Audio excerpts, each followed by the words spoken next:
নমস্কার, শুভ সন্ধ্যা। শুভ সন্ধ্যা বলছি, কিন্তু শুভ সন্ধ্যা বলার মতো সত্যিই পরিস্থিতি নয়, পরিবেশও নয়। মানে আমার দেশের পরিস্থিতি এই মুহূর্তে কোথায় রয়েছে সেটার অনেকটাই আজ আমরা সংবাদ মাধ্যম থেকে পাচ্ছি এবং বুঝতে পারছি যে আমাদের দেশে এই মুহূর্তে কোথায় কী অবস্থা।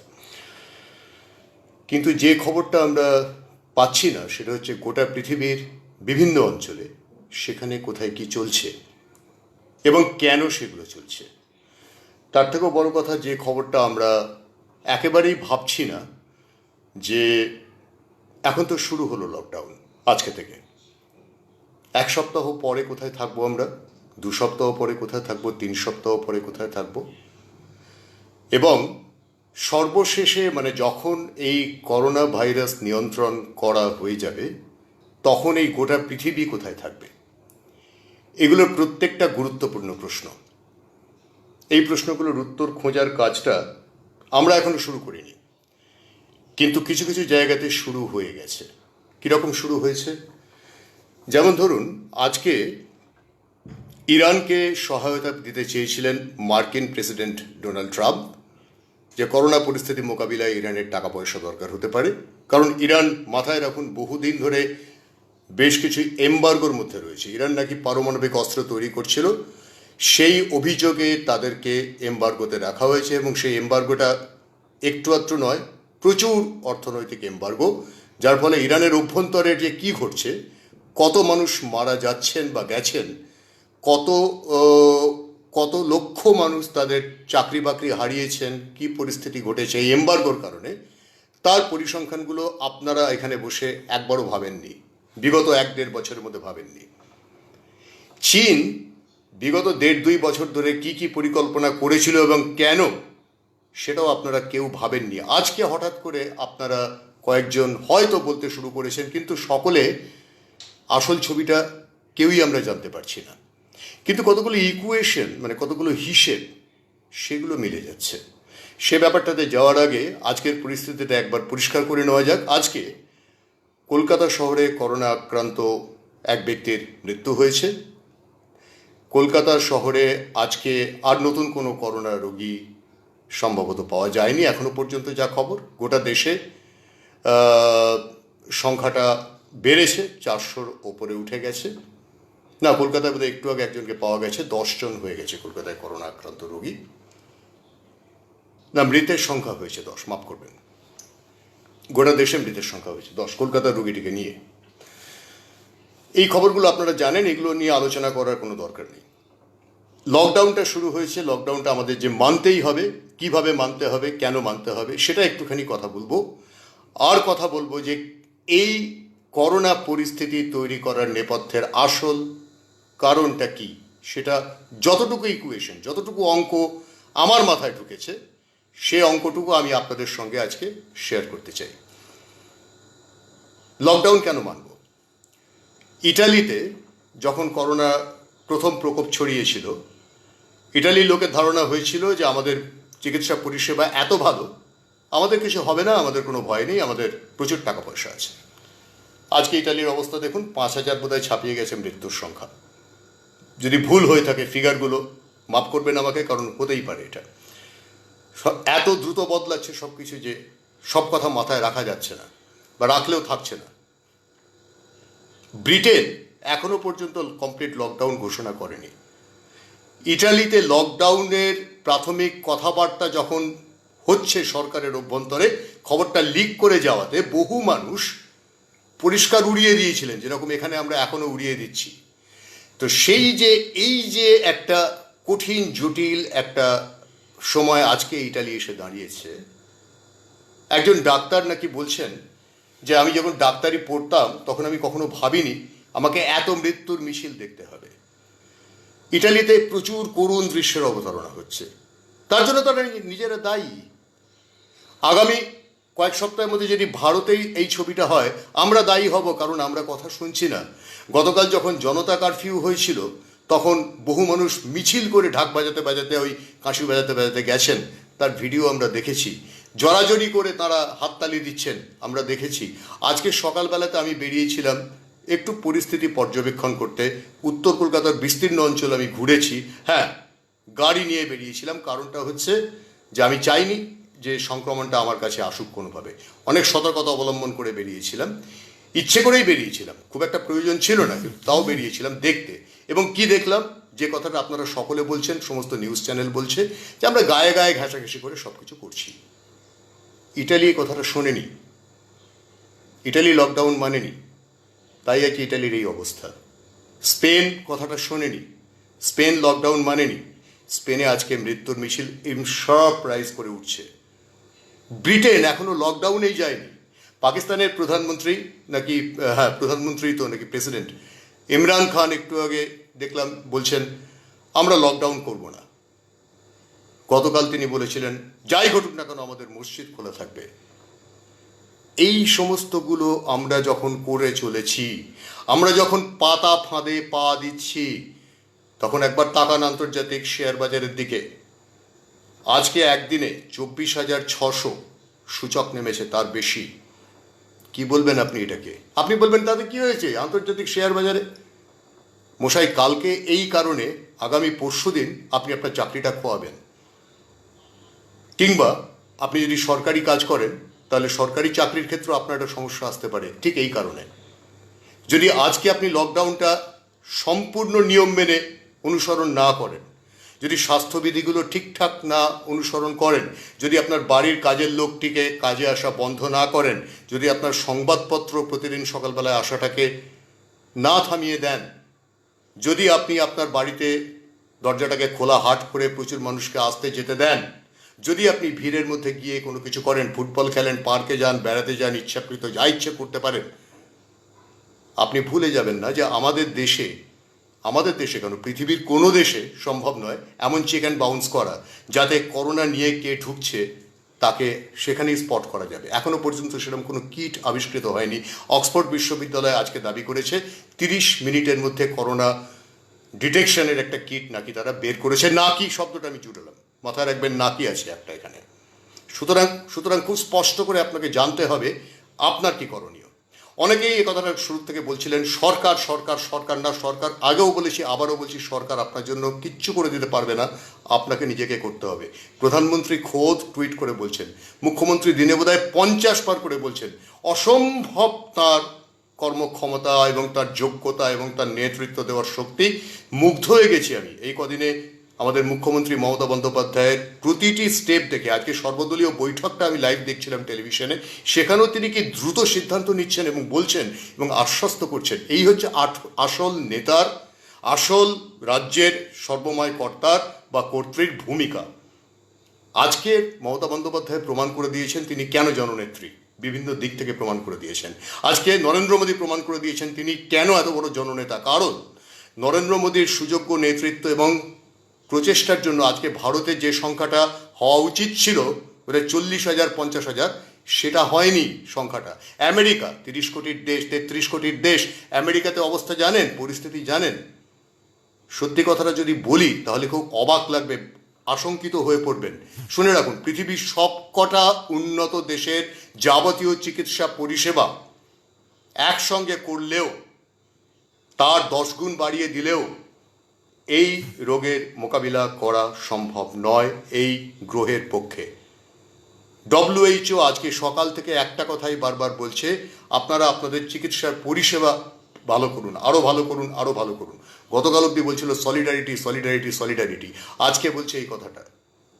পৃথিবীর একটি মাত্র দেশ ঘোষণা করে দিয়েছে আমরা করোনার বাইরে।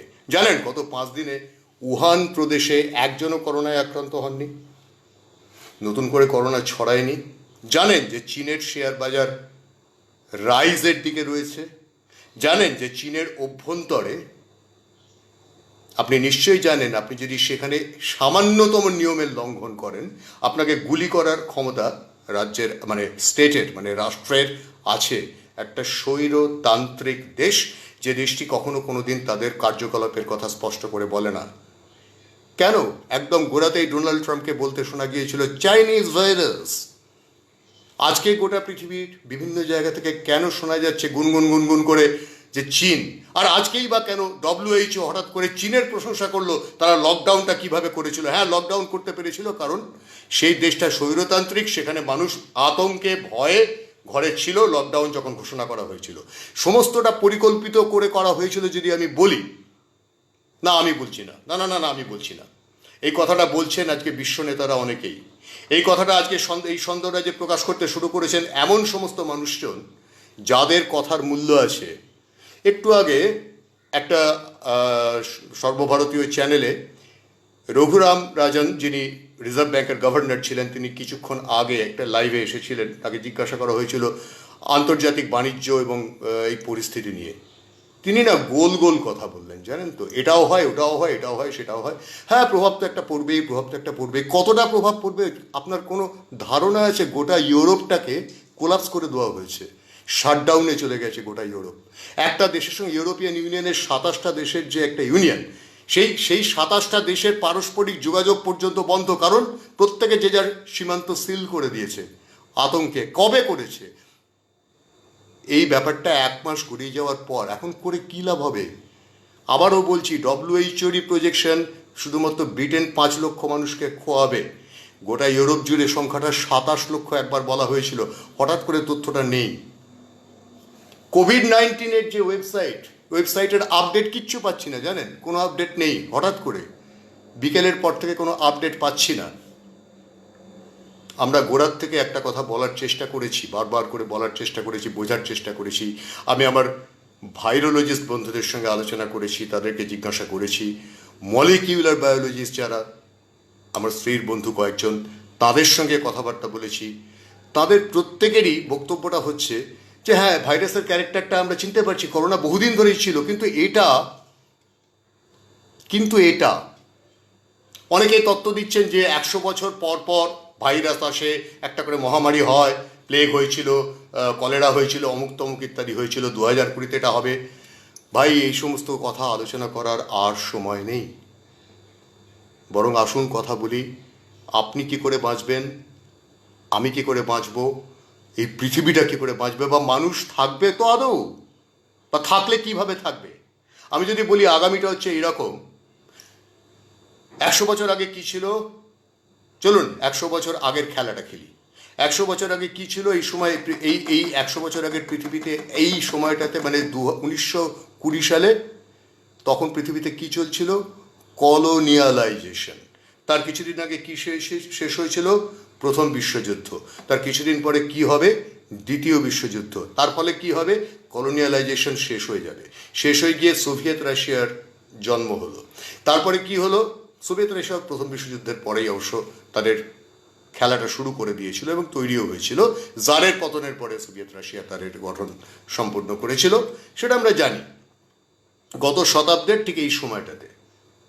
তারপরে কি হলো? কলোনিয়ালাইজেশনের পরে পৃথিবীটা চলতে শুরু করলো। আমরা একটা কি পেলাম? আমরা একটা পেলাম হচ্ছে ইউনাইটেড নেশনস, অর্থাৎ জাতিসংঘ।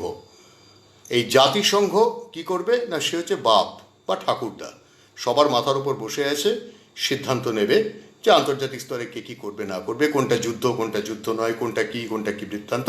জাতিসংঘের দায়িত্ব হলো হচ্ছে গোটা পৃথিবীর যাবতীয় বিষয়টাকে নিয়ন্ত্রণ করার, তার হাতে রাখার।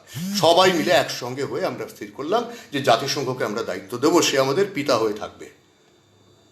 জাতিসংঘ যদি তার দায়িত্ব পালন করে থাকে, নিরাপত্তা পরিষদে, জাতিসংঘের নিরাপত্তা পরিষদে যে দেশগুলো আছে তার মধ্যে প্রথম নামটা মার্কিন যুক্তরাষ্ট্র বা USA, তারপরের নামটা হচ্ছে রাশিয়া, তারপরের নামটা হচ্ছে চায়না। এরা কিন্তু জাতিসংঘের নিরাপত্তা পরিষদের স্থায়ী সদস্য। বিশ্বাস করুন, আমার বিদেশবাসের পুরো সময়টা আমি শুনে এসেছি, এই ভারতকে জাতিসংঘের স্থায়ী সদস্য পদে আনা হচ্ছে, এই নিরাপত্তা পরিষদের সদস্য সংখ্যা 9 থেকে বাড়িয়ে 14 করা হবে, নিরাপত্তা পরিষদে এই সুবিধে ভারতকে দেওয়া হবে বা ব্রাজিলকে দেওয়া হবে। উন্নত বিশ্ব তো রয়েইছে, এবারে উন্নতিকামী বিশ্ব থেকে ভারতকে উন্নত বিশ্ব নয় কিন্তু উন্নীত বিশ্ব এরকম একটা তকমা দেওয়া যেতে পারে, কিন্তু আমরা উন্নতিকামী বা ডেভেলপিং নেশন এই কথাটাই শুনে এলাম। আমি দীর্ঘ 1.5 দশক ধরে বিদেশে থাকলাম, ইউরোপে থাকলাম, আমেরিকায় থাকলাম, আমি শুনে এলাম যে এইটাই হচ্ছে ঘটনা। ভারতকে নিরাপত্তা পরিষদের স্থায়ী সদস্যপদ দেওয়া হবে। নানান দাবার গুটি খেলা হচ্ছে, এটা অনেক রকম আন্তর্জাতিক ব্যাপার স্যাপার খেলা চলে, সেগুলো বলার এটা জায়গা নয়। কিন্তু সেটা বলা এই জন্য দরকার, কারণটা হচ্ছে জাতিসংঘ তার ভূমিকাটা কি পালন করলো ভাই? কিছু মনে করবেন না, জাতিসংঘ তার ভূমিকা কতটা পালন করলো? ইরাক যুদ্ধ তাহলে কি করে হলো? আফগানিস্তানের যুদ্ধটা কি করে হলো? ইরাকে কি পাওয়া গেল? ইরাকে কি সত্যিই কোনো রকম গণবিধ্বংসী মারণাস্ত্র পাওয়া গেছে সাদ্দাম হুসেনের কাছ থেকে? কোনো কিছু খুঁজে পাওয়া গেছে? প্রচুর খোঁজা হয়েছিল, কিছু পাওয়া গেছে? কিছু পাওয়া যায়নি। আফগানিস্তানে তালিবানদের ধ্বংস করার জন্য 9/11 পরবর্তী বিশ্বে সেটা আমেরিকা করেছে, তার একটা যুক্তি আপনি আমি ভেবে নিচ্ছি, ঠিক আছে। কিন্তু যুদ্ধগুলো যে এতগুলো হলো, গালফ ওয়ার হলো তার আগে 9-এর দশকে, কী করলো জাতিসংঘ? আবার আমি যদি বলি যে আজকে 2020 সালে এসে একটা ট্রেড ওয়ার হচ্ছে, একটা বায়োলজিক্যাল ওয়ারফেয়ার হচ্ছে, একটা ভাইরাস নিয়ে যুদ্ধ করা হচ্ছে, শত্রুকে দেখতে পাওয়া যাচ্ছে না। আপনি জানেন আপনার শত্রুটা কে? ভাইরাসটাকে আপনি দেখতে পাচ্ছেন? আপনি লড়বেন কিভাবে ভাই? আপনি জানেন যে কি জামা পড়লে আপনি শত্রুটাকে, আপনার সেই শত্রুর বুলেট আপনি আটকাতে পারবেন? জানেন না। আপনি জানেন যে কোন ওষুধ আগে থেকে খেলে এই শত্রু তার বুলেট আপনার দিকে ছুটতে পারবে না, ভাইরাসে আপনি আক্রান্ত হবেন না? আপনি জানেন না। কিন্তু একটা দেশে কি হলো, সে দেশে ভাইরাসটা জন্মালো, জন্মিয়ে সেখান থেকে ছড়িয়ে গেল গোটা পৃথিবীতে। তারপরে দেখা গেল 2 সপ্তাহের মধ্যে তারা হঠাৎ বলল আমরা একটা 12,000 থেকে 15,000 বেড সম্পন্ন একটা বিশেষ মাল্টি স্পেশালিটি হসপিটাল তৈরি করছি করোনার সঙ্গে লড়ার জন্য। 2 সপ্তাহের মধ্যে ভাই হসপিটালটা তৈরি হয়ে গেল রে ভাই, 2 সপ্তাহে তৈরি হয়ে গেল। এবং তার 2 সপ্তাহের পরে কি হলো না, আমরা করোনার সমস্ত রুগীকে সারিয়ে ফেলেছি, আমাদের মারা গেছে 3,000 ব্লা ব্লা ব্লা এতজন মাত্র। আর সেই একই ভাইরাস যখন বিশ্বের একেবারে অন্য প্রান্তে চলে গেল, সেখানে একদম মহামারী হয়ে গেল। ইউরোপের পশ্চিমাঞ্চলটা পুরো ধুধু হইতে চলেছে তো প্রায়। আপনি আমি কি সেটা ভাবছি কেন হতে চলেছে এটা? ইউরোপকে আন্তর্জাতিক ট্রেড সিনারিও থেকে সরিয়ে দেওয়া হচ্ছে। আঙ্গেলা মেয়ারকেলের, জার্মান চ্যান্সেলর আঙ্গেলা মেয়ারকেলের যিনি ডাক্তার, তার করোনা পজিটিভ দেখা গেছে। অতএব সে তো রোজ চ্যান্সেলরকে পরীক্ষা করে, তাহলে চ্যান্সেলরের করোনা পজিটিভ হওয়ার সম্ভাবনা বা আশঙ্কা রয়ে যাচ্ছে। আঙ্গেলা মেরকেল আজকে থেকে কোয়ারেন্টাইনে চলে গেছেন, তিনি জার্মান চ্যান্সেলর 3 বারের। সাংঘাতিক একজন বিশ্বনেত্রী, এরা সব পর্দার অন্তরালে চলে যাচ্ছে। বরিস জনসন এসে বলছে, গতকালও বলছেন ব্রিটিশ প্রাইম মিনিস্টার, না এখনো আমরা লকডাউন করার মতো অবস্থায় যাইনি। ভাই আপনার চোখের সামনে আপনার চোখের সামনে ঘটেছে একটার পর একটা দেশে এইরকম সংক্রমণ, কি ভয়াবহ তার চেহারা, আর আপনি এখনও লকডাউন করবেন না। আমার কলকাতা শহরে প্রথম যে 3-4টে যে কেস এসেছিল, 3-4টে যা কেস এসেছে সবকটা কিন্তু ব্রিটেন বা আয়ারল্যান্ড থেকে এসেছে। আপনি লকডাউন করবেন না? না, আপনি করবেন না লকডাউন। কেন বলুন তো, কী জন্যে করবেন না? আর আর আমাদের দেশের মজাটা দেখুন, আপনি খেয়াল করে দেখুন, এখানে একদল লোক ভাবছে যে এগুলো সবই, এখনও তারা রাজনীতি নিয়ে ভাবছে, এখনও তারা ভাবছে যেগুলো রাজনীতি হচ্ছে। কেউ কেউ বলছে যে গতকাল নাকি বিজেপির লোকজন তারা কাঁসর ঘণ্টা নিয়ে মিছিল করে বেরিয়েছিল। আবার বিজেপির কিছু লোকজন বন্ধুবান্ধব বলছেন আরে ওগুলো তৃণমূল বা সিপিএম সাজিয়ে আমাদের নাম করে বের করেছিল। আবার তৃণমূল বা সিপিএম বিজেপির ঘাড়ে দোষ তুলছে, তাই সেই ভিডিওগুলো তারা আপলোড করছে। ও দাদারা, ও দিদিরা, ও বন্ধুরা, ও ভাইয়েরা, ও বোনেরা, আর সময় নেই, আর সময় নেই। অনেক দিন খেলাধুলো করেছেন, আপনার জীবদ্দশায় এত বড় মহামারী আপনি দেখেননি, আমি দেখিনি ভাই। আমার মা 72 বছর বয়স, পাশের ঘরে বসে আছেন, আমার মা তার জীবদ্দশায় কখনো দেখেননি। মা একটু একটু করে বোঝার চেষ্টা করছেন আর বলছেন হ্যাঁ রে, এ তো ভয়াবহ ব্যাপার। হ্যাঁ, এটা সত্যিই ভয়াবহ ব্যাপার, আমাদের সকলকে এটা বুঝতেই হবে ভাই, এটা ভয়াবহ ব্যাপার। আমাদের চিকিৎসা পরিকাঠামো, শুধু আমাদের কেন, আমি একটু আগে বললাম গোটা বিশ্বের চিকিৎসা পরিকাঠামোকে আটকাতে পারবে না। কেন পারবে না জানেন? এই ভাইরাসটা খুব দ্রুত তার চরিত্র বদলাচ্ছে। আপনার শরীরে যদি আজকে, আমার শরীরে যদি কোনোভাবে ভাইরাস এসে থাকে, আজকে কালকে পরশু তরশু 10 দিন নাও দেখা যেতে পারে, কিচ্ছু কোনো সিমটম দেখা গেল না। কিন্তু এই 10 দিন আমি যাদের যাদের সঙ্গে মেলামেশা করলাম, যাদের যাদের সঙ্গে আমার কোনোভাবে ক্লোজ কন্ট্যাক্ট হলো, ড্রপলেট ইনফেকশন, মানে এই কাশলাম 1 মিটার দূর পর্যন্ত যে মুখ থেকে বাতাসটা গেল, তাতে ভাইরাসটা চলে গেল, আপনি থাকলে আপনাকে শরীরে ঢুকে গেল। এবার আমার ইমিউনিটি আমাকে এটাকে 10 দিন টিকিয়ে রাখতে পারবে, হয়তো আপনার ক্ষেত্রে 3 দিনও পারবে না। ফলত আপনার হলো আগে, আমার তার 7 দিন পরে হলো, হতেই পারে। যেখানে যেখানে বাধা পাচ্ছে, ডক্টর বিশ্বজিৎ ব্যানার্জি যদি আজকে দেখে থাকেন আমি জানি না, উনি আমাদের পারিবারিক চিকিৎসক, কয়েকদিন আগে টেলিভিশন কয়েকটা অনুষ্ঠানে আমরা একসঙ্গে বসেও ছিলাম। এখন তো কোথাও যাওয়ারও প্রশ্ন নেই, কোনো টেলিভিশনের প্রশ্ন নেই, কিন্তু এখন এই মাধ্যমটা আছে আপনাদের সঙ্গে কথা বলার। প্রত্যেক দিন কথা বলবো, আপনি চান, শুনতে চান বা না চান, আমি বলবোই। আমি মনে করি এটা আমার কর্তব্য, আমি বলবো, আপনাকে শুনতে হবে, আপনার ব্যাপার, না শুনলেন না শুনবেন। তো ডক্টর ব্যানার্জি বলছিলেন যে ভাইরাসের চরিত্রটা কি। ধরুন আপনি একটা ভাইরাস, এবারে ধরুন আমি একটা চোর, আমি একটা বাড়িতে চুরি করব, সেই বাড়িতে লোহার গ্রিল দিয়ে আটকানো আছে, আমার সঙ্গে এমন একটা যন্ত্র আছে যেটা দিয়ে আমি গ্রিলটা কেটে ঢুকে যেতে পারি। আমি গ্রিল কেটে ঢুকে যাচ্ছি, ঢুকে চুরি করলাম। পরের বাড়িটাতে গ্রিলের ওপর তার কাঁটা দেওয়া আছে, তার কাঁটাটা কাটার জন্য আমার কাছে যন্ত্র আছে, আমি সেটা দিয়ে কেটে ঢুকে পড়লাম। তারপরের বাড়িটাতে তার কাঁটাই শুধু নেই, ইলেকট্রিকের ফেন্সিং করা আছে যে আমি কারেন্ট খেয়ে পড়ে যাব, আমি সেটাকেও ডিসকানেক্ট করলাম, করে ঢুকে পড়লাম। তার মানে কি, আমার চোর হিসেবে আপগ্রেডেশন হচ্ছে তো, 1 থেকে 2, 2 থেকে 3, 3 থেকে 4। যেখানে যেখানে আমি যে বাধাটা পাচ্ছি সেই বাধাটার জন্য আমি নিজেকে প্রস্তুত করে এসেছি। আমি জানি কোনো বাড়িতে তার কাঁটা থাকতে পারে, আমি সেটা কেটে ঢুকে পড়বো, তার জন্য আমার কাছে যন্ত্র আছে। কোনো বাড়িতে ইলেকট্রিক ফেন্সিং থাকতে পারে, সেটা আমি কেটে ঢুকে পড়বো, আমার জন্য যন্ত্র আছে। কোনো বাড়িতে গ্রিল থাকতে পারে শুধু, সেটা কেটে ঢুকে পড়বো, আমার কাছে যন্ত্র আছে। প্রত্যেকটা গ্রেডে আমার কাছে যন্ত্র আছে। মানে আপনার ইমিউনিটি 7 দিনের, আপনার ঘরে আমি 7 দিন পরে ঢুকবো, আপনার দরজার কাছে আমি বসে আছি, আপনি ইনফেক্টেড হয়ে গেছেন, কিন্তু এখন কিচ্ছু বোঝা যাচ্ছে না।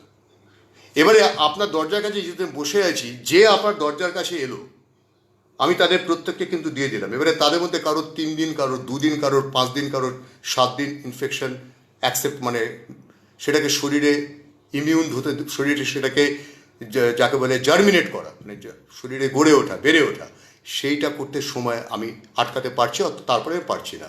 মানে আমার একটা তার কাটা আছে, আপনার একটা শুধু গ্রিল আছে, আরেকজনের একটা ইলেকট্রিক ফেন্সিং আছে, কিন্তু আমার ক্ষমতাটা এমনই যে আমি প্রত্যেকটা জায়গাতে কিন্তু আলটিমেটলি ঠিক কেটে কেটে ভেঙে ভেঙে ঢুকবো। অর্থাৎ বাধা পেলে সেই বাধাটাকে অতিক্রম করার জন্য আমি নিজেকে প্রস্তুত করে এসেছি। প্রকৃতির ভাইরাসের ক্ষেত্রে এইবারে ফিরে আসুন না আপনাদের ওই ইতিহাসের ব্যাপার। প্রত্যেক শতকে একটা করে ভাইরাস আসে, 2020, 1920, 1820, 1720 ইত্যাদি ইত্যাদি। সেইগুলো সে ভাইরাসগুলো প্রকৃতি তৈরি করেছিল, এসেছিল, ঠিক কিছুদিনের মধ্যে মানুষ প্রথম থেকে ধাক্কা খেয়েছিল ঠিকই, তারপরে মানুষ তাকে আটকে ছিল। এবারেও মানুষ এখন তো মানুষের কাছে আরও অনেক আধুনিক সব জিনিসপত্র।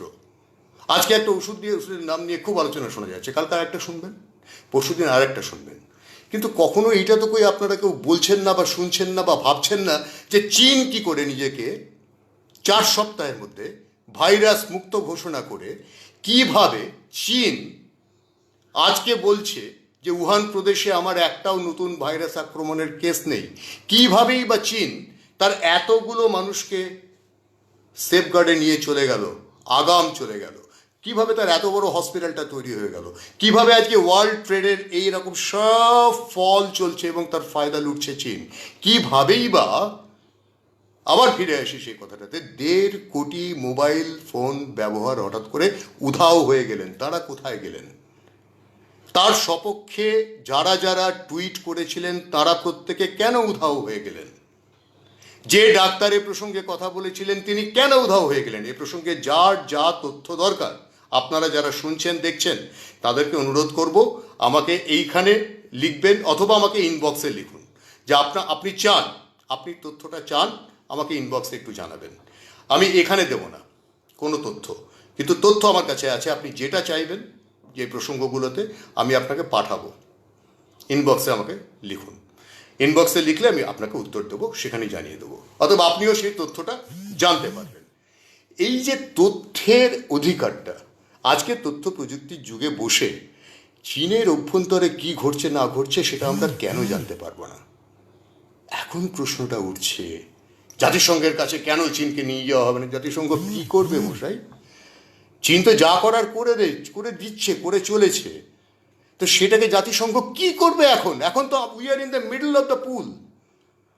আমরা মানে একটা জাহাজে করে ধরে নিন আমরা সমুদ্রে যাচ্ছিলাম, একটা বিশাল জাহাজে করে। হঠাৎ আমরা শুনলাম মাঝ সমুদ্রে যে জাহাজের তলায় একটা এত বড় ফুটো হয়েছে। আমার লাইফ বোট যা আছে তাতে জাহাজের 1% লোককে আমি বাঁচাতে পারবো না, আমি কি করব? তখন আমার বাবা আমাকে পরামর্শ দেবে, বা বাবা যে ফুটোটা করেছে, একজন ফুটো করে পালিয়ে গেছে সাবমেরিনে করে, তাকে বাবা ডেকে বলবে, এই তুই এটা কেন করেছিস, এক চর মারবো। তাতে কিছু লাভ হবে?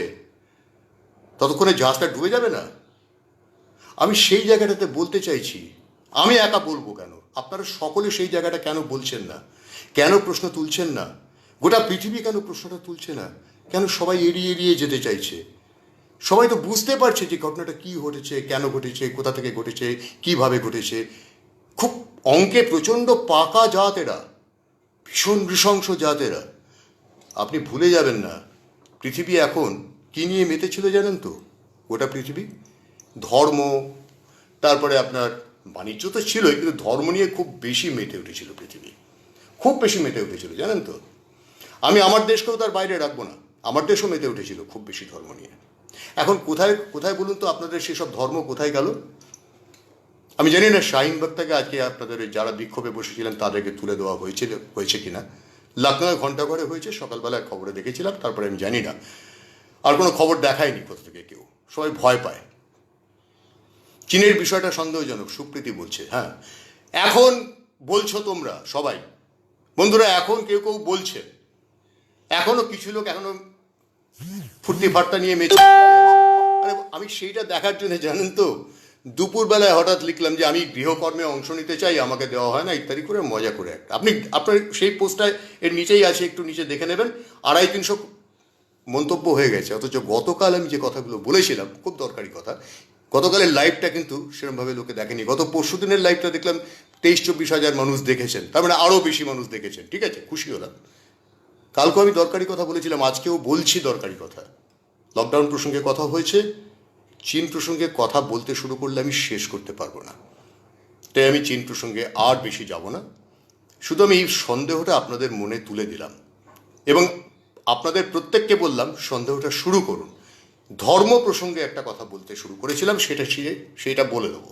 সেটা খুব দরকারি কথা। কথাটা কি জানেন? ধর্মের ব্যাপারটা কি হয়েছে বলি। ইসলাম নিয়ে খুব বেশি হয়েছিল শুরু, এমনকি হিন্দু ধর্ম নিয়েও খুব বেশি হয়েছিল শুরু।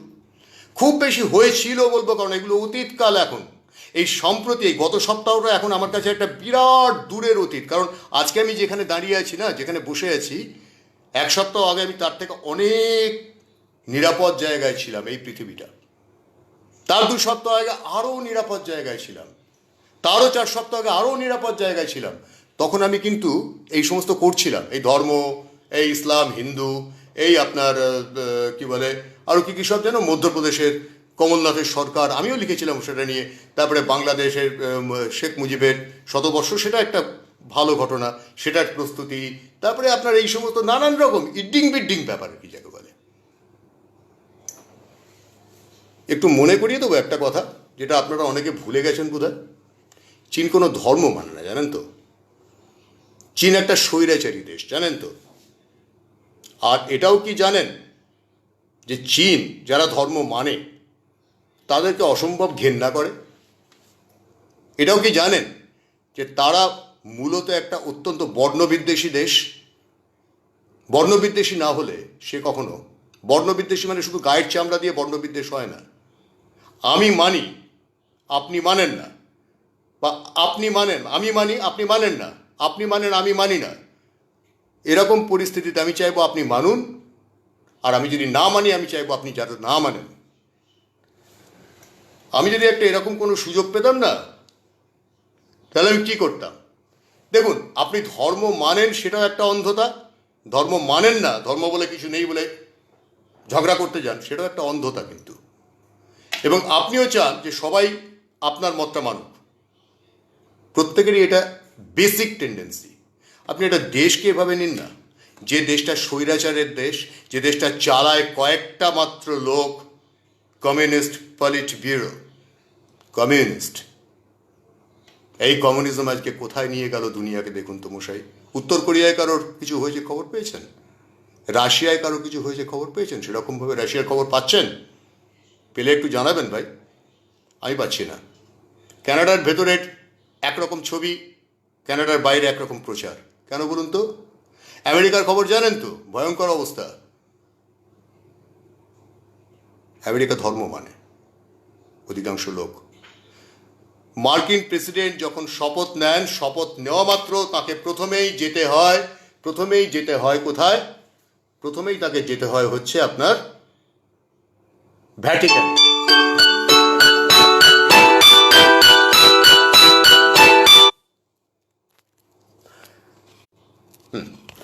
ভ্যাটিকানে গিয়ে প্রথম শপথটা নিতে হয় হচ্ছে, প্রথম শপথ না, মাফ করবেন, প্রথম আশীর্বাদটা নিতে হয় হচ্ছে কাকে?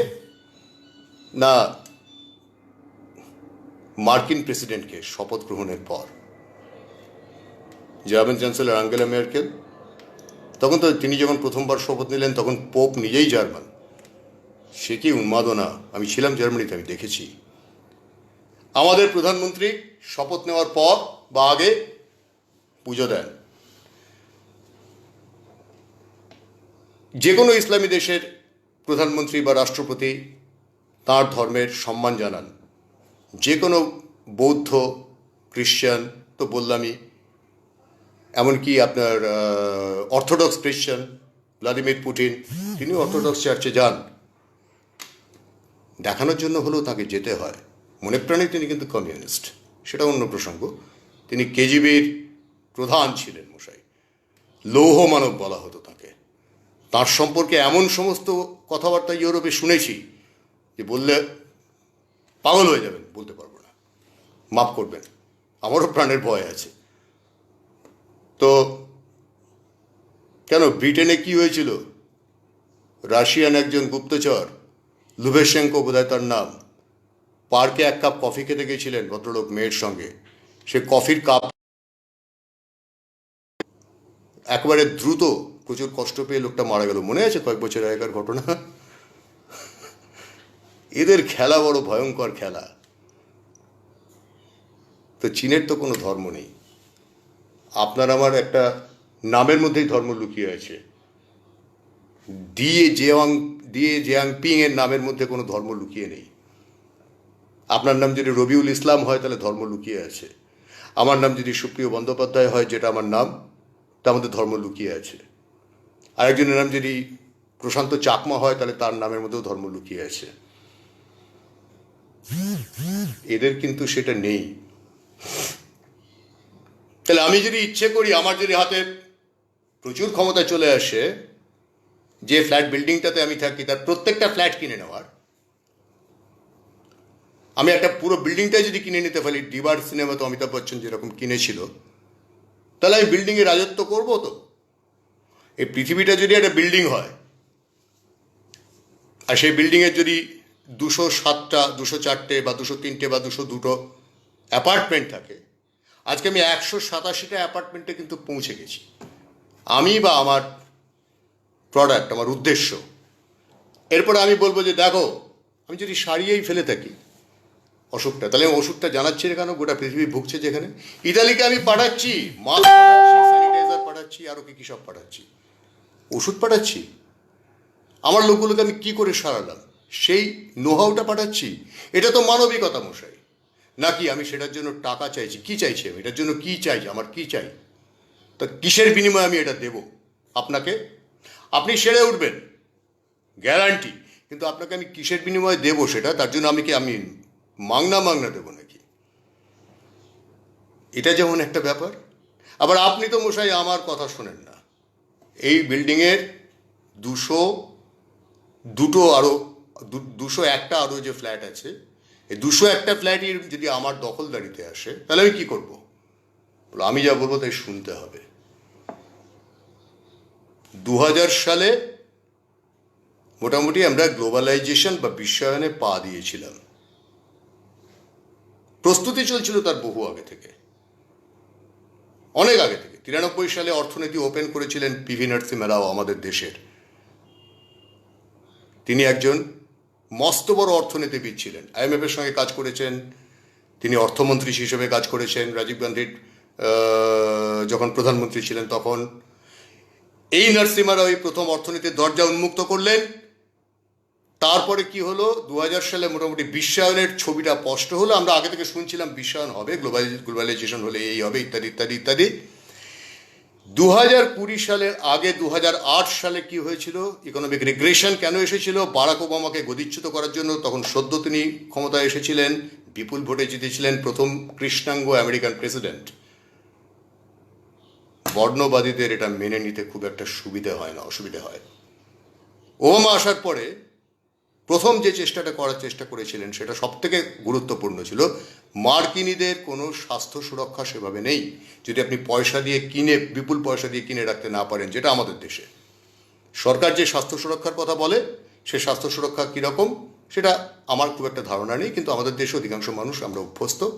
আমরা স্বাস্থ্য সুরক্ষা, স্বাস্থ্য বিমা নিজেরা পয়সা খরচা করে কিনি। মার্কিনীদেরও তাই, এবং সেটা বিপুল। যদি আপনার না থাকে স্বাস্থ্য বিমা, আপনাকে বিপুল খরচা করতে হবে, অথবা পথে পড়ে মরে যেতে হবে, অ্যাক্সিডেন্ট হবে, আপনি ওখানে পড়ে মরে যাবেন, আপনার ইন্স্যুরেন্স নেই। ওবামা কেয়ার আনতে চেয়েছিলেন, ওবামা এনেও ছিলেন। ট্রাম্প আসার পরেই ধনতান্ত্রিকদের প্রাথমিক অভ্যাস সেটা হচ্ছে আমি কেন খরচা করব, বন্ধ হয়ে গেল ওবামা কেয়ার। কত আমেরিকান দুঃখ, কত আমেরিকান যে এইটা নিয়ে খুব আক্ষেপ করেছে, তার কোনো শেষ সীমা নেই। যাকে আমি একটু বোধহয় অন্য প্রসঙ্গে চলে যাচ্ছি। আজকে অনেক মানুষ আমার সঙ্গে রয়েছেন দেখছি, আমি তাদের সকলকে ধন্যবাদ জানাই, নমস্কার জানাই। বলি যে আমি প্রত্যেকদিন এখন আসবো, একটু জ্বালাতন করব, 9টার সময় প্রত্যেকদিন চেষ্টা করব আসার, জ্বালাতন করব। আপনারা একটু শুনুন, আপনাদের বক্তব্যগুলো বলুন। এখানে যদি বলেন তাহলে আমার সুবিধা হয়, আমি সঙ্গে সঙ্গে সেটাকে কানেক্ট করতে পারি এবং আমার যতটুকু জানা আছে সেটা বলতে পারি। আবারও শেষবার বলে দিই একটা কথা, যে যা যা আমি বলেছি বা যা যা দাবি করেছি তার সমর্থনে কারোর যদি কোনো রকম তথ্যের প্রয়োজন হয়, তাহলে সেই কি জানতে চাইছেন সেটা জানতে চেয়ে আমাকে ইনবক্সে লিখবেন, অনুগ্রহ করে ইনবক্সে আমি আপনাকে পাঠাবো। কিন্তু সেটা এখানে আমি দিতে পারবো না, কিছু বিশেষ কারণে আমি এখানে তথ্যগুলো দেব না, সম্ভব নয়। আপনাদের সকলকে অসংখ্য ধন্যবাদ। এবং শেষে একটুখানি মজার একটা কথা বলি। দেখুন, এই যে সময়টা, মানে লকডাউন শুরু হয়ে গেল আজকে থেকেই, এই সময়টা হচ্ছে, এই সময় এখন মার্চ মাসের আজকে 23 তারিখ, তাই তো? তার মানে এই গত এক সপ্তাহ ধরে মোটামুটি এরকম টানাপোড়েন চলছিল। আচ্ছা চলুন গতকাল থেকে ধরি, মানে 22 তারিখ থেকে হিসেব করলে April, May, June, July, August, September, October, November, December, January. এই ডিসেম্বর জানুয়ারিতে ভারতে কি একটা বেবি বুম আসবে? এটা কিন্তু আজকের প্রশ্ন। এখন থেকে রোজই একটা করে প্রশ্ন রাখবো, সেটার উত্তরটা আপনাদের কাছ থেকে মজার উত্তর আসবে, সেটা শুনতে চাই। বলুন তো মশাই, ডিসেম্বর জানুয়ারি মাসে ভারতে কি একটা বেবি বুম হবে? গোটা পৃথিবীতে কিন্তু হবে, কিন্তু তার আগে কত মানুষ মারা যাবে, কত কাণ্ড ঘটবে, সেটা আমরা জানি না। সতর্ক থাকুন, নিয়ম মানুন, সতর্ক থাকুন, নিয়ম মানুন, সতর্ক থাকুন, নিয়ম মানুন। বাড়িতে কাজের লোক আসতে দেবেন না, বাড়িতে বাইরের লোক আসতে দেবেন না, নিজে বাড়ি থেকে বেরোবেন না। যদি বেরোন একেবারে পোশাক আশাক সঙ্গে সঙ্গে বাইরেই একটা বালতি রেখে দিয়ে যান, তাতে খানিকটা স্যাভলন বা ডেটল ঢেলে তার মধ্যে পোশাক আশাকগুলো ডুবিয়ে দিন, বাইরে থাকুক, ঘন্টা 3-4 পরে নিয়ে এসে ধুয়ে ফেলুন, মেলে দিন। পুরো উলঙ্গ হয়ে ঢুকুন দয়া করে। স্নান সঙ্গে সঙ্গে স্নান, ঢুকেই স্নান, সোজা গিয়ে স্নান। যতটা পারেন শরীরটা ঢেকে বেরোন। যদি বেরোতেই হয় চুল অবশ্যই ঢেকে বেরোবেন, কারণ চুলে নাকি ভাইরাস অনেক বেশিক্ষণ জ্যান্ত থাকতে পারে এবং চুলে থেকে যায়। তাই বাড়ি এসে স্নান অবশ্যই করবেন জল দিয়ে, উষ্ণ গরম জলে স্নান করলে ভালো হয়। আবার এই জ্ঞান দেওয়ার ব্যাপার চলে আসছে, আমি এই জ্ঞানগুলো সবাই জানেন, প্রচুর লোক দিচ্ছে, আমি এগুলো বলবো না, কোনো প্রয়োজন নেই। আমি মশাই যেখানে স্টিক করে আছি সেখানেই থাকলাম। আমার বিষয় হচ্ছে রাজনীতি, অর্থনীতি এবং তার পাশাপাশি পরিস্থিতি। আমার সোজা কথা, যা যা দাবি করেছি সে ব্যাপারে তথ্য চাইলে ইনবক্সে। আশা করি এই ভিডিওটা যদি ভালো লাগে আপনার বন্ধুদের কাছে একটু পাঠিয়ে দিন। যত মানুষ জানবে, যত মানুষ সচেতন হবে, তত কিন্তু বিশ্বের মঙ্গল। এই গ্রহটা আমাদের সকলকে মিলে এটাকে বাঁচাতেই হবে। সকলে খুব ভালো থাকবেন, নমস্কার জানবেন, দেখা হচ্ছে আগামীকাল।